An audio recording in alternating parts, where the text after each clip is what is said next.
Hello, and welcome to Series 2 of The Communicators, an interview cast by Parisi. I'm Nick Connor, and this week we're delighted to be joined by Andrew White, CEO and co-founder of SAPIO Research, to explore how organizations can use research strategically to stand out, make smarter decisions, and shape competitive narratives. Andrew works closely with B2B and technology brands, marketing teams, PR agencies, and insight leaders, helping them turn evidence into clear, more confident commercial decisions. He also is at the forefront of how AI and data-driven tools are transforming the way insights are gathered and applied. Since launching SAPIO in 2016, Andrew and his team have built a reputation for high quality, efficient, and honest research, supported strong growth and industry recognition along the way. Welcome, Andrew. Hi, thanks very much for having me. Brilliant. Great to have you with us. Now, your work sits at the forefront of research, strategy, and storytelling. When you're working with organizations, how do you help them use research not just as a tick box exercise, but as a real competitive advantage? Excellent. Yeah, so we help organizations across three different areas, all that cover those sorts of things to help their business strategically. So the first is audience. So it's really important to understand the people that you're selling to, what makes them tick, what their challenges are, what their pain points are. And once you understand that, you can help build your products, build your messages, and really help your business to sell to them as best as you can. The second is understanding where your brand fits amongst the competition. So there will always be perceptions within your company about how you're doing. Actually getting some data behind that can be really helpful. So who's aware of your brand? How are they perceived? How are they perceived in comparison to competitors? And that can help you understand where you're fitting, but also perhaps where there's some white space for you to move into. Are you perhaps too aligned to some of your competition? And adding some extra flavor, adding some extra messaging to help differentiate yourselves may give you a commercial advantage. And then lastly, there's content and thought leadership research. So we help a lot of organizations use data in part of their marketing and their PR assets.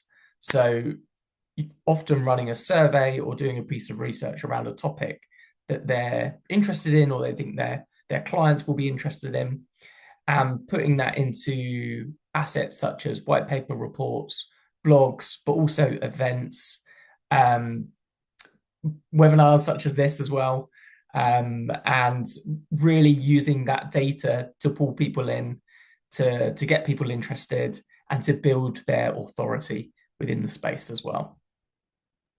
That's really interesting, Andrew. Now, I'm quite interested to go back to sort of how brands are perceived, and I'm just wondering if you have any interest in, without obviously naming, sort of examples really of, one thing we had in our first episode, we had Joe Brannan, who helps sort of SaaS companies tell sort of stories through a narrative. And he was one thing he was saying, one of the first things he does is tell people data isn't the story. You need like a compelling narrative. I was just wondering, is it a point where businesses, there's a bit of a bubble burst? What they think is important isn't necessarily important to their audience? Yeah, absolutely. And so some of the research we see is often, especially if it's for thought leadership, for example, it can be self-serving. So you do get a reaction from the audience if you've got a SaaS brand, for example, that's saying this problem is really important and we fix it. Using data around that can be a bit where you can understand that the readers may say, of course you'd say that because that's what you're offering.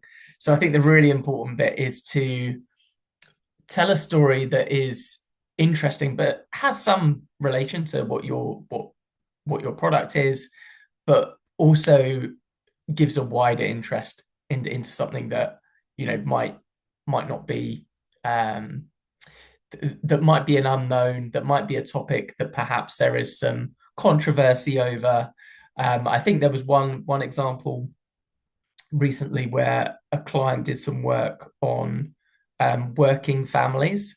So how technology has changed the ability or how remote working has changed the family dynamic, which is of course a really interesting topic. Doesn't necessarily align completely to the client in mind, but it's something to draw that audience in and have them talking about it.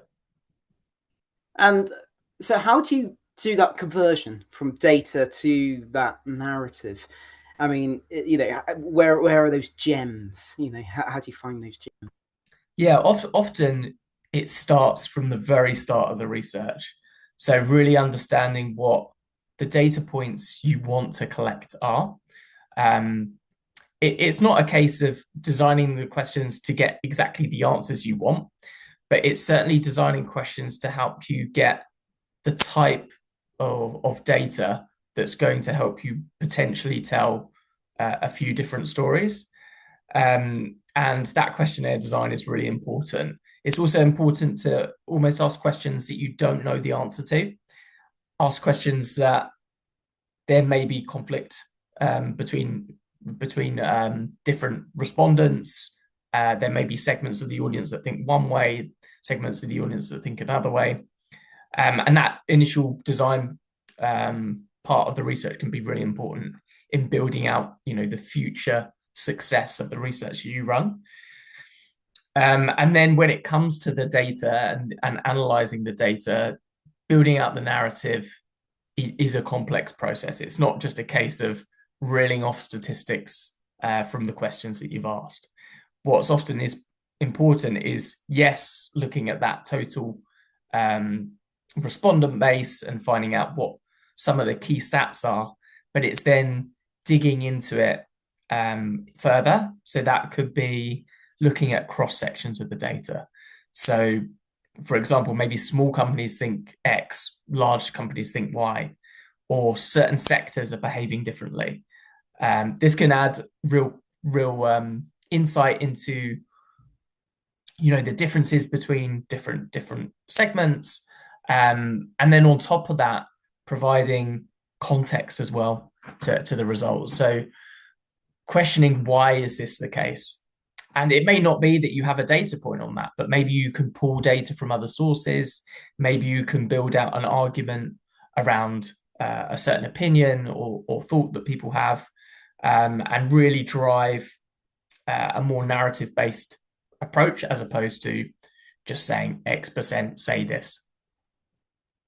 I'm absolutely a geek when it comes to this side of things, and I'm fascinated by some of the research, John. I think last presidential election, where I think they were doing sort of the neighbor test, sort of how would your neighbor vote, or things like that to drive. But just to almost go back to the foundations about sort of designing questions, what are the key sort of architecture and in when you are designing the questionnaires, and how do you answer those questions to get those gems and honest answers from people? Yeah, so I think the first thing is really understanding the business that you're asking those questions on behalf of. But for us, we work a lot in B2B and tech, and sometimes you're looking at really niche technologies that you need to take the time to understand to truly get to grips with how the technology works, but also how the customers use that technology as well. And then aside from that, also understanding the personalities, the people that you're going to be speaking to, what their technical knowledge is, what their decision making authority is, so that you pitch those questions in the right way that they are able to answer. And that can really help build your understanding and therefore ask the right sort of questions that are going to get those data points that you need. Yeah, interesting. And is AI changing things? I mean, AI and general automation are changing almost everything in every industry, and I imagine research is no different. So how are sort of data driven tools and AI reshaping the way insights are gathered, analyzed, and then applied? Yeah, so it's a big change. Over the last few years, there's been lots of developments, and it's been exciting in some ways, and I think in some other ways there are potential dangers around using it. So for us, we often will use AI to support us in questionnaire design, and that is where we'll do the understanding of the topic. We'll speak to the client, and we'll almost pull together a first draft of our questionnaire. But then we'll use AI to assist us in things like, am I wording this question correctly? Can I word it in a shorter, more clear way? And then when I'm listing out answer options, perhaps I've missed a couple. If I ask an LLM what it would answer to that question, maybe it can provide me with some other answers that I haven't thought of, helping you build out a more comprehensive questionnaire. So from that side of things, I think it really adds value. What we have seen on the other side of things with the data and the analysis is we've had a lot of clients say, "Oh, I've tried to put an Excel spreadsheet into ChatGPT," and often the response we get from that is that ChatGPT can just hallucinate and make up stats, which obviously defeats the point of having a fact-based data set, right? So if you're using that, you're pulling out incorrect statistics, it could cause all sorts of problems. So we really don't recommend doing that. What we have done internally is we've built our own AI analysis platform called Data to Story. And what Data to Story does is it sits on top of those data tables, allows you to ask questions of it. So you get summaries and data points very quickly. And that can be just a much faster way of reaching those conclusions from the data. But we've seen other advancements as well. One of the, I think, I'm not sure it's popular, but one of the big talking points in market research at the moment is around synthetic data. So synthetic data, of course, is I think it's used more widely. So for training LLM models, often it will create its own data and learn off of that. But for research, there's a part of synthetic data which is to do with synthetic respondents. So this is where LLMs learn what respondents might answer and then replicate that in a survey type environment. So instead of going out to, let's say, 1,000 consumers and asking them 10 questions, you go out to 1,000 synthetic respondents. You obviously don't have to pay as much for them as you would do for a normal piece of research, and get the data back from that. There's a lot of controversy around that, and from the research we've seen so far, the accuracy of that data in comparison to those consumers is quite poor. There, of course, will be developments in that area, and we're saying there may be a point where we think it's a good tool to use, but for now, it's probably not there yet, and it could, it causes a lot of risk by using that sort of data set when you don't know actually if it would be the case in real life. That's fascinating. So just so I got it correctly. So synthetic data, in essence, you're basically feeding a AI model data, all the data you have from all these different audiences, and in a sense is creating fake audiences based on those results, and then trying to estimate what they would say to questions. So meaning you only need a small, because that's what your cost is doing those surveys and going out to lots and lots of people means you get to go to less people and rely on those answers. And it's fascinating to see that the research going into this, and you said the results are not quite there yet, but it's only going to take more computer time, more data, better it will be to feed. I guess in this hypothetical world in 5 years, let's presume where synthetic versus organic is becoming more prominent. How do you think that will? I guess there's two questions on the future on that. One is when you do look at, let's say, political polling, and you get fast changing opinions. People, the opinion shifts happen quite a lot, and it does count out data points quite a lot. So I was wondering how you think sort of synthetic audiences might be able to adapt or not adapt to those changing sands. Maybe particularly if it's sort of emotional, if someone mucks up during the TV debate and sort of I agree with Nick type things become really popular.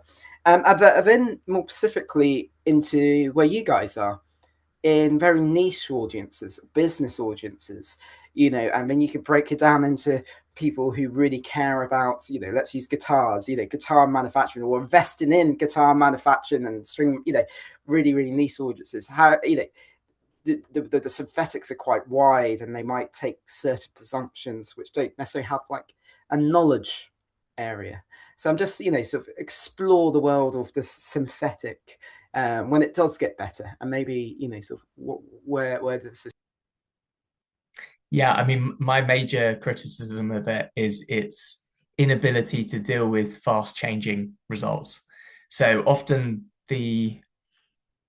or a fast changing world.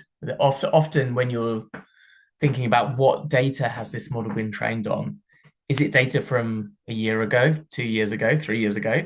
Because if it is, then it's really difficult to say that it would be useful for research currently. And obviously, for some audiences, it's less important. But as you say, for things like political polling or consumer perceptions, it needs to be new data. It needs to be on the pulse because things happen, things change so quickly, and I don't think the LLMs will be able to catch up. So, can synthetic data be ever as good as real respondents? I don't think so. Um, for more niche audiences, I think there's so much. We're working with clients across a variety of different spaces. You've got people in compliance tech, cybersecurity, niche areas of fintech, and these individuals are just not there aren't very many of them. So to be able to collect and understand that sort of audience in a holistic way, it is very difficult. And I think the LLMs will end up having to guess a lot, and where they're guessing a lot, I think is part of the issue. And also, what we find currently, and maybe this will change, is that the LLMs do tend to deviate towards the norm. So, do you get that variety of opinions? Perhaps you have, a survey where you're interviewing a range of decision makers. Maybe there's a pocket within that sample set that are really innovative, and they're the future leaders of this sector, and they have a different opinion on things. You're not going to be able to capture that within a synthetic survey, in my opinion. Not at the moment, anyway. But that And really brings out, yeah. yeah, no, I mean, I'm interested to sort of moving away from the synthetic audiences, but how you're, SAPIO is using AI as a tool now to in a good way, as and I would imagine it's really in that understanding the data, not making up data, but actually understanding and getting to it. As background, we launched Prusy Blue, which is our sort of data analytics, where we're basically trying to understand how the media and politicians are talking about brands, and we do that by taking lots of different data points and transferring it into sort of more understandable concepts. So I was wondering how you guys are using AI now in, let's say, a more of a realistic analytical way, and what's the benefit for all those really, those niche areas of fintech or the cybersecurity guys, what's the real benefit for them? Yeah, I mean, one of the big areas is in qualitative research.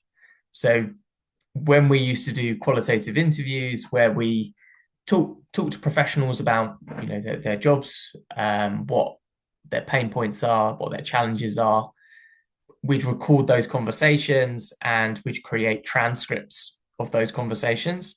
We'd then read through each of those transcripts. We'd highlight different themes. We'd pull that together and we'd create a PowerPoint report for the back of it. That analysis side of things, so reading through, we use a few platforms that essentially combine both the transcript but also the video itself and help you summarize some of that information a lot more quickly. So you can quickly search across, maybe you've done 15 of these interviews, you can search for this theme and it will find every instance of that theme across those interviews, which just makes your analysis so much faster. So there's real benefits for the end clients because they're able to get firstly, it can be delivered more quickly, but also the depth of the analysis, the time actually spent on kind of the higher level analysis rather than kind of the grouping together of themes that a research would normally do means they're just getting a higher value product at the end of it. So that's been a real success, I think, of AI. Yeah, I'm interested in sort of seeing how you think AI is changing how people maybe answer or gather their knowledge. So you ask them, what they think about, Coca-Cola, a brand, Apple, and then they give answer. I was just wondering if you think things like answer engines, sort of when you type into Google now, it comes up, and that's a crowdsource answer it's given. I was wondering if people, you think the way people are answering and it's going to change in the way they learn and their knowledge is changing. Yeah. So one of the big issues we've seen is how AI is affecting data quality, particularly in quantitative research. So some of the surveys that we will run, if you ask an open-ended question, you sometimes find people that have essentially typed that question into ChatGPT and got an answer and just copied and pasted it in. The way we're working around that is we have a tool that checks kind of the language of those open-ended answers and flags it if it looks like a structure that AI would have. But it's a challenge at the moment, and I'm not saying that we have all of the right answers for it. But essentially, it's more important than ever to really go through those responses and check for things that might be signs of bad quality. So some of the really intelligent ways of dealing with it are things like if you get them to put in, a postcode or an area, then maybe you ask them, "Where's your nearest post office?" or a question that only they would know, and just try and trick, or not trick, but try and get detail out of people that is really shows that they're a real person. And then there are the variety of other techniques that you can use. So making sure that these people aren't using a VPN when they're responding to surveys, and they're not going through the surveys too quickly, etc. But yeah, it's definitely a big challenge, and it's something that we're continuing to work with our partners on to ensure that data is the best quality possible. Yeah, that's fascinating. Just I'm interested in the behavioural side of that. Is why are people doing that? Is it a case of they just don't want to seem stupid and they want to look really good in their answers, or is it just laziness? I mean, and and I guess what lessons can you learn from those behaviorals? You could probably actually learn a lot about the respondent and their answers by, oh, this person's using, that means that they're this type of personality, and you could do some analysis on that.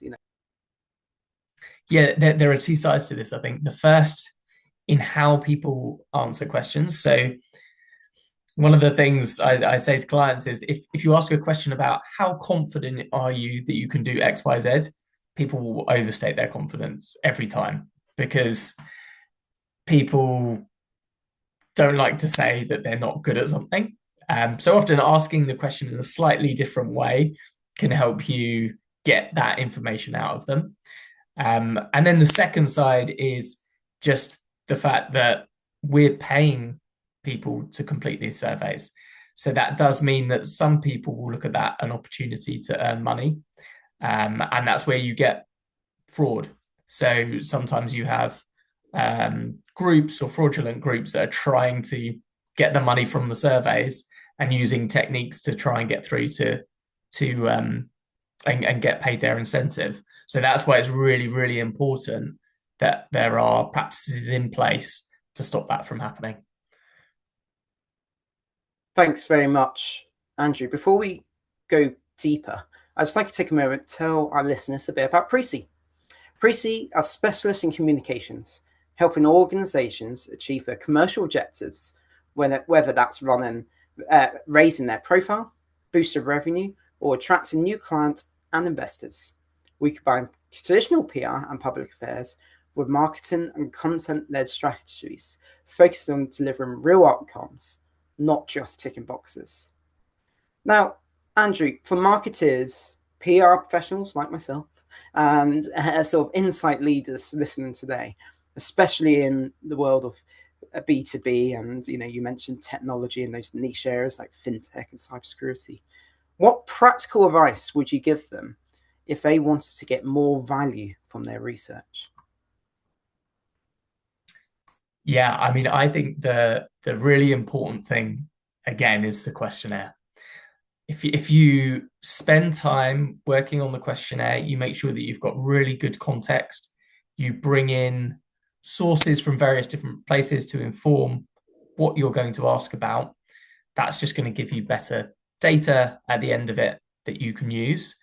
And then I think the second thing is really getting the most out of your data as well. Often when we're sending a set of data to a client, they may produce one asset off the back of it. They may produce a press release, for example, but how many times can you dip back into that data, combine different questions, look at different subsegments, build alternate narratives around the data as well that can then be used in other assets or shorter blogs or align with messaging for a different product or service that the client's offering. Is there cases as someone who's, let's call you a data purist, and you check up on one of your clients and just send some of the uses of their data? Is there points where you're going, that's not totally a true representation? Is that sort of a real bugbear in your business? I think we always offer to check press releases and marketing assets. Essentially, we believe it's it's the client's data, so they can do what they want with it. I know some research organizations insist on checking absolutely everything. We're not like that, but we will point things out if we think that's not being used appropriately. But also, so as an organization, we have a purpose, and our purpose is to provide data confidence for all. And what that means is we're really keen to just engage as many stakeholders as possible and educate them around how to use statistics effectively. I think there are so many instances where data is being used in a way that is incorrect. I'm thinking of Jim Ratcliffe the other day when he announced population increases and he just got the numbers wrong, and things like that are just examples of people using data incorrectly, and it can cause misinformation. So from our side of things, it's really important. We really like to offer a range of advice around how to use data. We offer training sessions to our clients on how to use it effectively as well. So yeah, it's definitely an important thing to do. Oh, I'm sure you do too. I love listening to BBC Radio 4's more or less, and Yes. then go listen to that week's misuse of data is always fun. Um, I really want to dig in really of, and I'm fascinated what you just said there about you train sort of organizations how to use data. So if you were talking to a marketing manager who is new to data and statistics, what can they learn for their business by from the data you guys can provide them? Yeah, I mean, for me, it's thinking more than just the statistics that are provided in the research that we do. One example is how can you extrapolate the data to make it more comprehensible to an audience.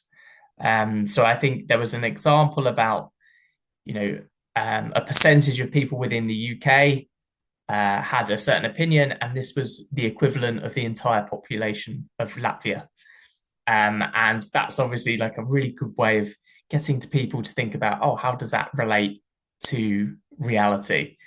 Um, I think another example is also monetary figures as well. So if you can use those percentages in conjunction with, what does that mean for the UK economy, or how many businesses in the UK does that equate to? Extrapolating that data and giving it a bit more meaning can be useful. And the second thing I'd say is around data visualization. So can you take that data and create something that for readers they can understand it a lot better, whether that be an infographic or chart or um, other type of asset to really get that point across. Is you're talking to us of data equivalents to this equivalence to.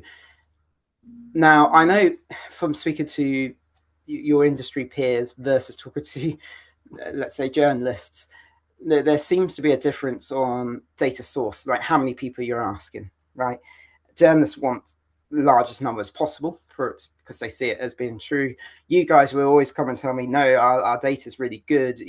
This one person represents this amount of people. Is there a magic number? What is the thinking? What break some sort of common misconceptions on the size of data sources? Yeah, I mean, size is important, but I think often what's overlooked is the quality of that data and the representation of it as well. So if you think about, like, let's say 1,000 people in the UK, if you have a really robust sample where it's balanced by age, gender, region, uh, then you can be quite confident that that is an accurate data set. If you were to ask the entire population of the UK, the difference between the answers from that population and the 1,000 people is surprisingly not actually that much statistically. However, what often happens is the balance of the sample is poor. So let's say, for example, we did 1,000 interviews and 90% of them were aged 18 to 24. Or let's say we did 10,000 that were 10,000 responses, 90% of them were aged 18 to 24. That sample was going to be a lot less accurate than the 1,000 people that are balanced well, because 18 to 24-year-olds are going to have completely different opinions to the rest of the population. So if it's balanced well, then the size matters. If it's not balanced well, the sample size doesn't really matter. And my suggestion is always make sure it's balanced well. And then, dependent on your budget, let's look at various different options. Um, in my opinion, it would be great if journalists looked at the balance more, because I think that's the important bit. And it would help.